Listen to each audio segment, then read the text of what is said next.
नमस्कार. Cook with मंगल या चॅनलमध्ये तुमच्या सर्वांचं स्वागत आहे. आज आपण बनवतोय तोंडात अशी विरघळणारी चिकन तंदुरी. चला रेसिपीला सुरुवात करू. मी इथे 1 किलो चिकन घेतलेलं आहे आणि त्याला असं चिरा पाडून घेतलं. आता त्याच्यामध्ये आपण लिंबाचा रस घालू, चवीनुसार मीठ आणि 1 चमचा लाल तिखट. आता हे पूर्णपणे तंदुरीला चोळून घेऊया. त्यामुळे काय होईल की आपली जी तंदुरी आहे ती आतपर्यंत मसाला त्यात मुरेल. आता हे 10 मिनिटांसाठी असंच ठेवून देऊ. त्यामुळे जे चिकनमधलं एक्स्ट्राचं पाणी आहे ते पूर्णपणे निघून जाईल. एका बाउलमध्ये ते तेल घेतले, त्यामध्ये 1.5 चमचा मिरची पावडर, अर्धा चमचा हळद, 1 चमचा धना पावडर, 1 चमचा जिरा पावडर, तंदुरी मसाला, 1 चमचा आलं लसूण पेस्ट, 1 चमचा कस्तुरी मेथी. हे व्यवस्थित आता मिक्स करून घ्यायचं.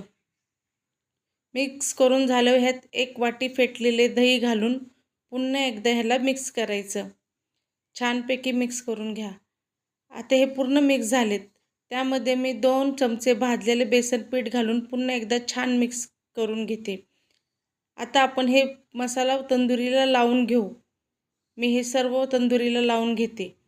या अशा प्रकारे आपण मसाला लावून घेऊ.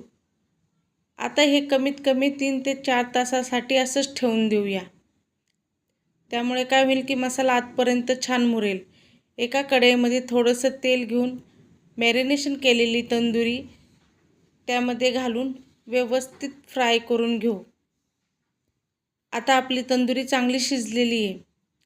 आता गॅसवर एक जाळी ठेवून त्यावर आपण बटर घालून दोन्ही बाजूनी छानपैकी तंदुरी भाजून घेऊ. त्यामुळे काय होईल, आपली तंदुरी खूप छान स्मोकी होईल. बघा, अशा प्रकारे आपली चिकन तंदुरी तयार झालेली आहे. ती एक हिरवी चटणी किंवा सॅलडसोबत खावा. माझा व्हिडिओ आवडला असेल तर लाईक, सबस्क्राईब करा. धन्यवाद.